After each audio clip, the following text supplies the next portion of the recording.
Welcome to the end-of-life journey in hospice. In previous episodes, I have presented and discussed my unique philosophy of a true hospice care provided to terminally ill and dying patients in their homes, supporting, educating, and guiding family members with the diagnosis, symptoms, teaching them coping skills to support and give care to their dying patients. What is hospice? Support and care given to dying patients in their last days, weeks, or months of their lives. Hospice is a very difficult concept to talk about or accept, but it is a reality we cannot avoid. It is a privilege for every patient and their families to have an opportunity to achieve this healthy closure at the end of a patient's life cycle. Hospice is comprised of professional services provided to the dying patients in any facility or within their environment of home, wherever it could be. The professional team is comprised of interdisciplinary groups, and each and every member who represents a decision-making in the care of patient.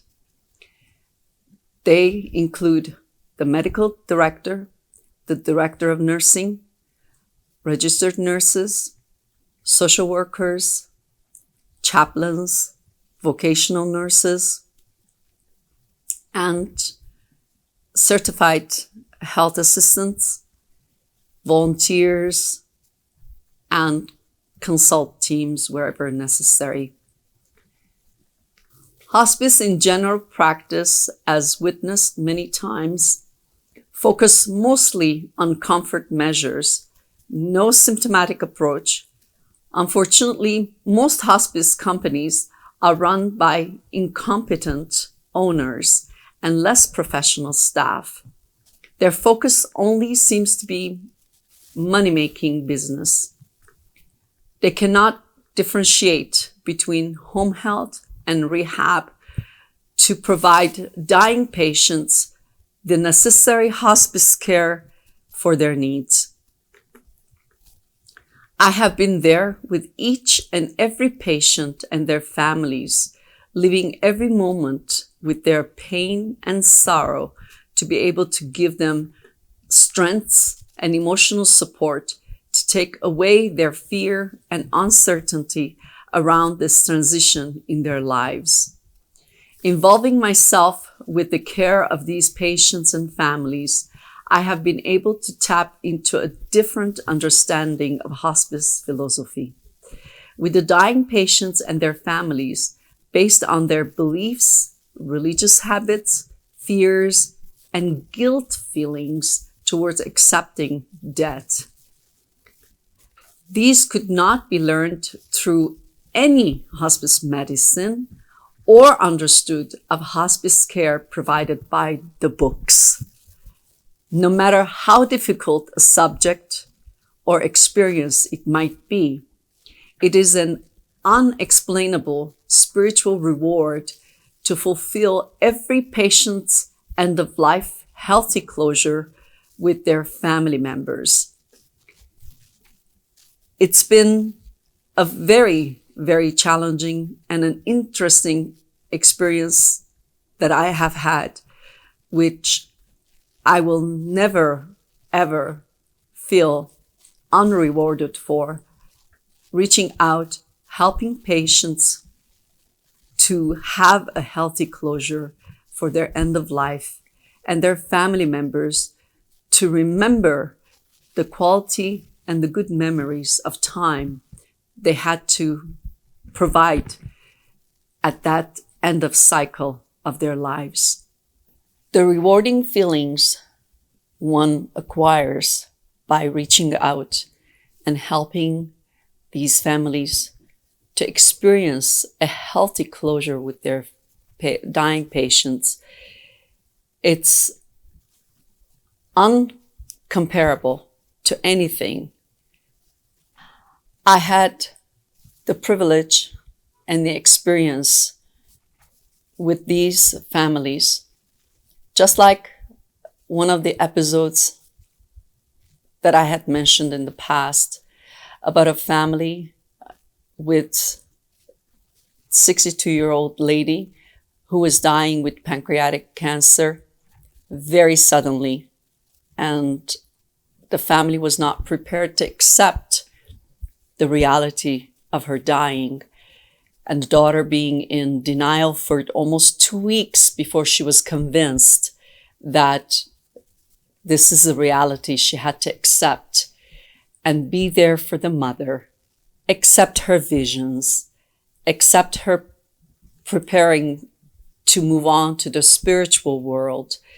And she started taking video of every event, everything she was doing with her mother, creating memories, good memories for both herself and the family, as well as the patient, because the patient was able to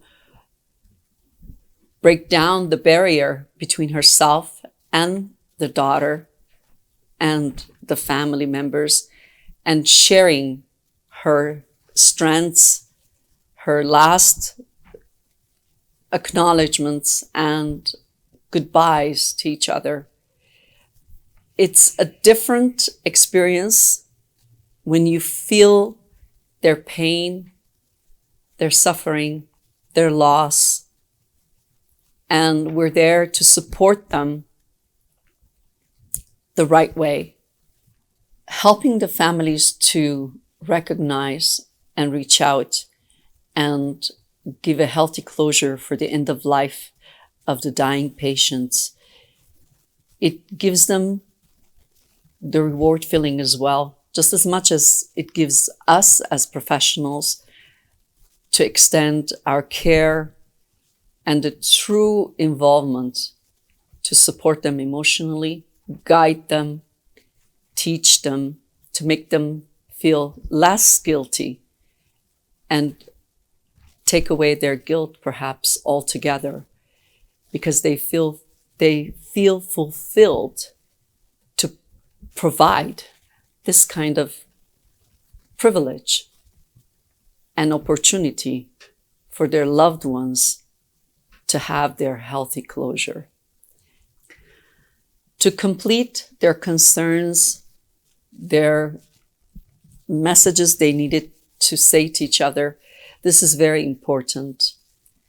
And it gives them a sense of accomplishing that healthy closure for the dying patient.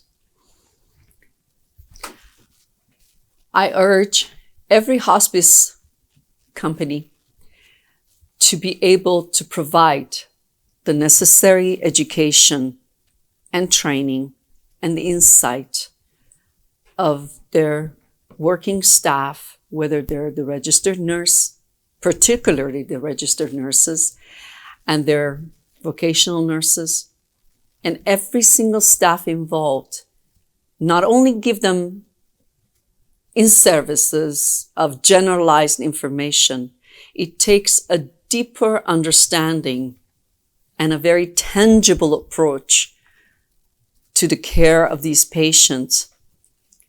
It needs the core understanding and the critical thinking to know to differentiate their symptoms, their needs, their physical needs, emotional needs, not only for the patients, but also for the family members, to make it a healthy closure for everybody.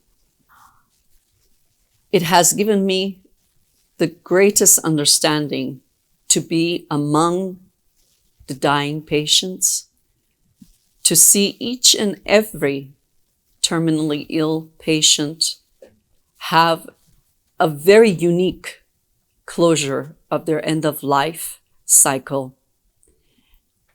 There's in-depth knowledge and true understanding that we have to open up to.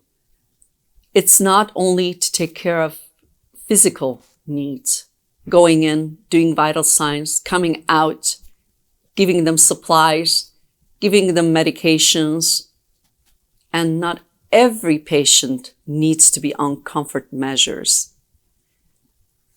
Not every patient has pain management to be going through before they're dying. And the ones that they need have to be very individualized to give them still the quality of life, even with the pain management and the comfort measures provided to them. I would like to say that each and every one of us going through these steps of life cycle, we will face those days in our lives. And we should know what we truly want and have this privilege to be provided to us so that we could have, every one of us, a very healthy closure for our end of life cycle. Please stay healthy and safe. Thank you for listening again. And until we meet again, take care.